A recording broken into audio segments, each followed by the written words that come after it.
What's up, fam? Extraordinary Life with Elijah, and you're watching this on Sunday, September 8th, 2024 at 10:50 a.m. MST. Today, women are my extra and I am the ordinary. I think of any passage in all of Scripture that helps to point to the true worth, value, destiny, and authority of women in God's kingdom is in Job chapter 2, when Job's wife says, "Are you still maintaining your integrity?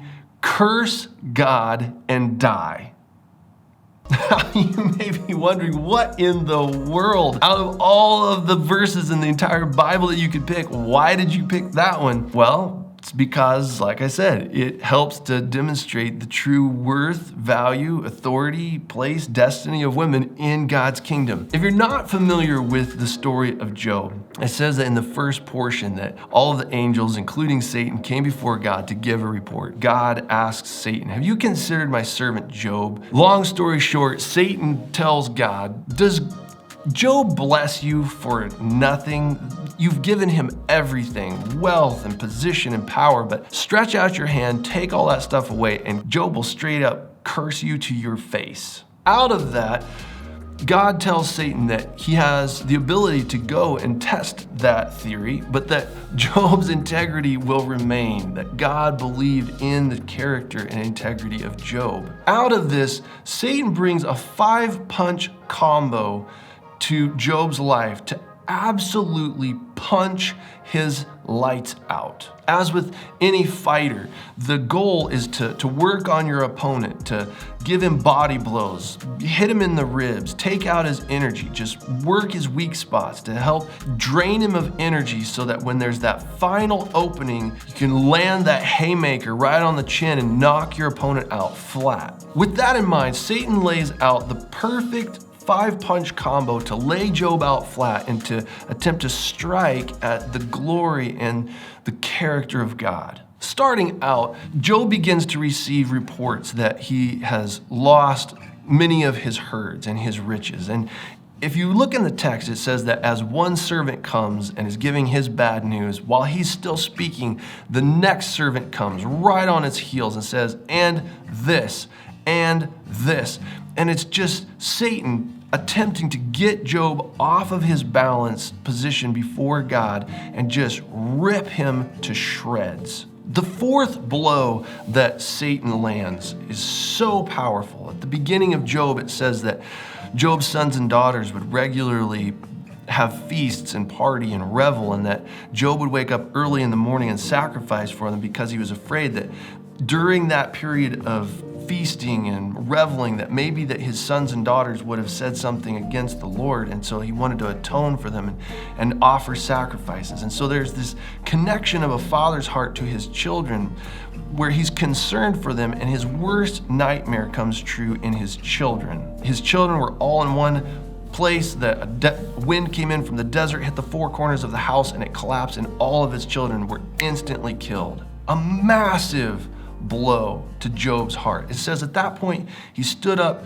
tore his clothes, and said, "The Lord gives and the Lord takes away. Blessed be the name of the Lord." Satan was not getting the results out of his 4-punch combo that he was looking for, and that's when he throws his final, most devious, demonically inspired blow. There's a bit of a reprieve in Satan's attack. The bell sounds, everyone goes to their corners. And in that space, when Job is just panting before the Lord, attempting to keep his wits about him, God asks Satan, "So have you considered my servant Job? Is he standing up to your attacks?" Satan says, "Well, of course, he's standing up to my attacks, but stretch out your hand and strike his flesh, skin for skin. Job will curse you." God says, "Fine, do what you want, but you can't kill the man." Out of this, it says that Satan goes out and that Job's flesh is struck with a horrible sickness. He's got boils all over his body.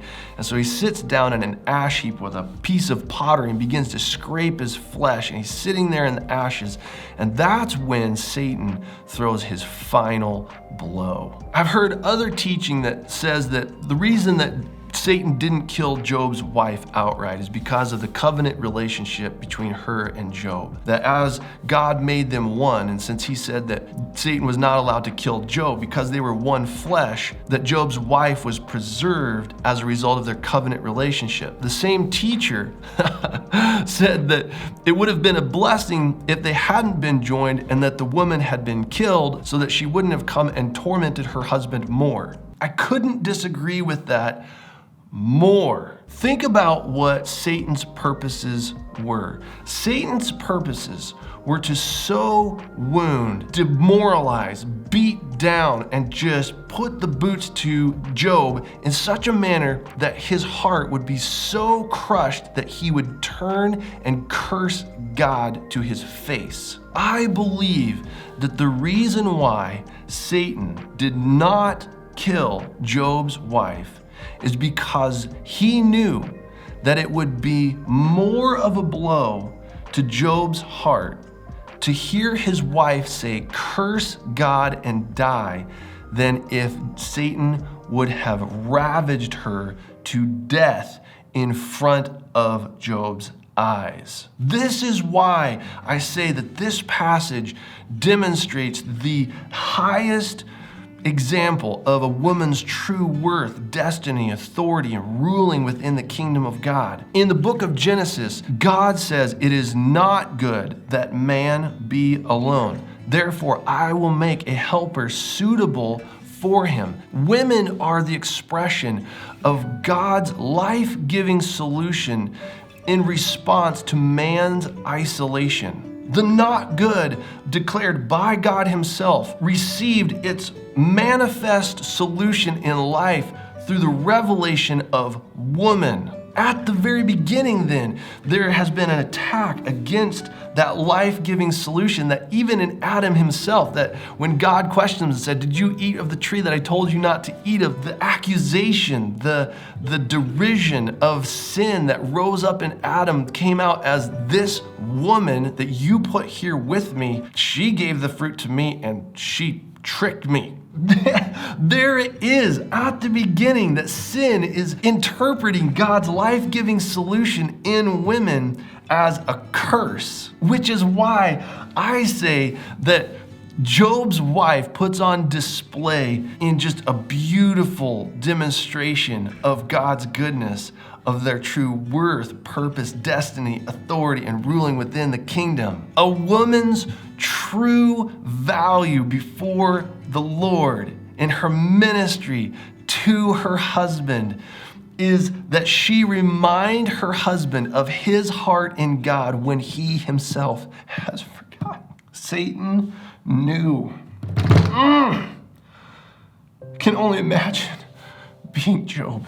Satan knew what he was doing. That as all of the news of torment and loss, as the blows were being landed on Job, just crushing blows, culminating in the loss of all of his children at once, that while Job was receiving this news, this onslaught of darkness, the person that was standing right next to him was his beloved wife. When we reach glory, I believe with all of my heart, what we will find is that Job's wife was one of the most beautiful, loving, gentle, faithful women to have ever walked the earth.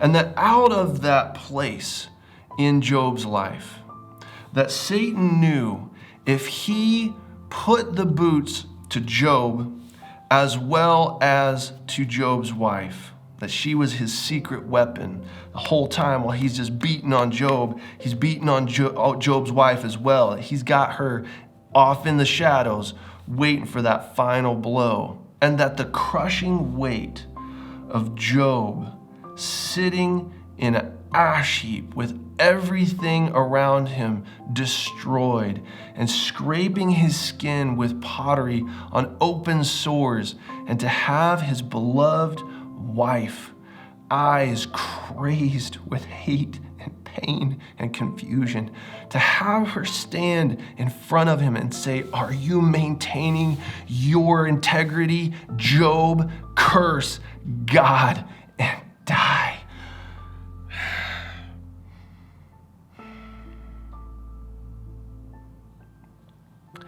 That the pain, the weight, the incredulous disillusionment of Job's heart to feel the blows of his wife's words of curse God and die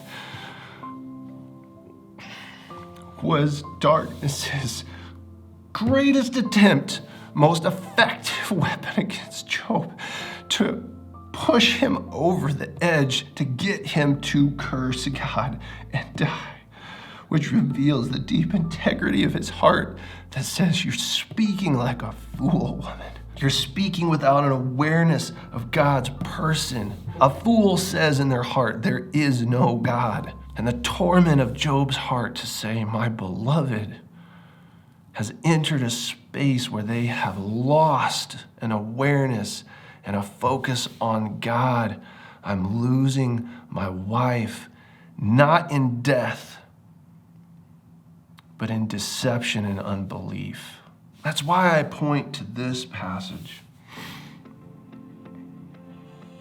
as a perfect example of the true worth, destiny, authority, value, beauty, provision, solution of life from God, released as a blessing to all mankind, to all creation by my Father. The great value, purpose, authority, ruling in God's kingdom that God has released in woman is to remind man of his heart in God when he himself has forgotten. That in the things that God has said, do not eat of this fruit, that woman is there, and that when man starts to lose his mind and says, I'm gonna eat of the forbidden fruit, that woman is there to say, no, Adam, you know of your heart in God. You know what he says. Stand strong in what he has said. Do not relent. Don't do it. You're forgetting my husband. Turn your heart to the Father. You're behaving below your identity. And when you're sitting in that space, in the ashes, when all things have been taken from you, and that your strength has fled you, and you're sitting in an ash heap of the fruit of covenant relationship, born with relationship with God, and you're scraping the sores on your body, and you're being tempted with cursing God and die, that your beautiful one comes, sits in the ashes, and takes your face and says, oh, my husband, put your faith in God, for surely he will rise to vindicate you. It is dark, my husband, and you're sitting on the ash heap of all of your dreams. But out of ashes, God creates beauty. There's the true worth and value of woman. Blessedly,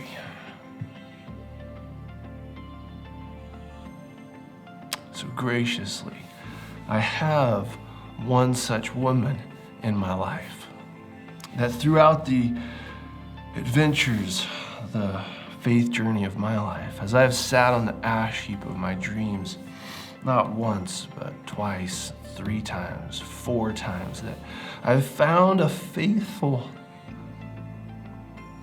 partner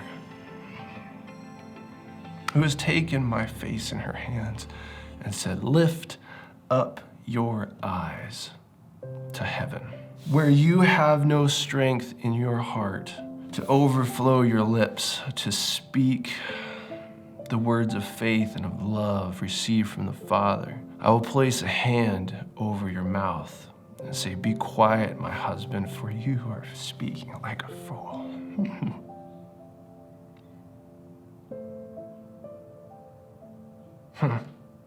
Who have you in heaven, husband, but God? Lift up your eyes to the Father.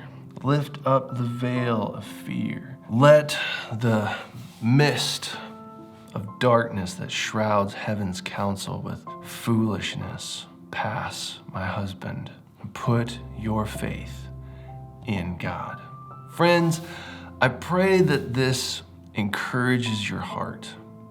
Grace received from my Father to see all women in a different light, but to truly appreciate, receive my wife as the gift that she is, and to pray over her, to pray over my daughters, to pray over all women that the solution of life that's revealed in them would not be hidden, but would be manifest. I pray that the grace that God has given me would encourage you and give you grace to stand in what He has done, what He has revealed in the gift of women. If you subscribe to what I am doing, hit the button, hit it and then get it. Hit the bell as well so you get notified with the new content. And if you loved this video, oh man, if you loved this video, you didn't just like it, hit the thumbs down button. I pray blessings on our lives together. I love you guys lots, and I will see you in the next video.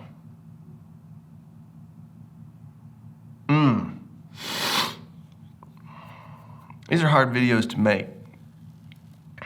Not in regards to their content or that it's not fun, but it's so difficult to take the ocean of things that exist in my heart and narrow it down to something that's a little bit less than an hour. Oh my goodness. God's plans and when. Man. Genius. Beautiful. I actually have to take a little pause, text my friend. I'm meeting him at 9, and I don't think I'm going to make it. Un momento? Alan, I may be a little later than 9 a.m. Finishing up a little project. Not a little project, big project. All right. Next video.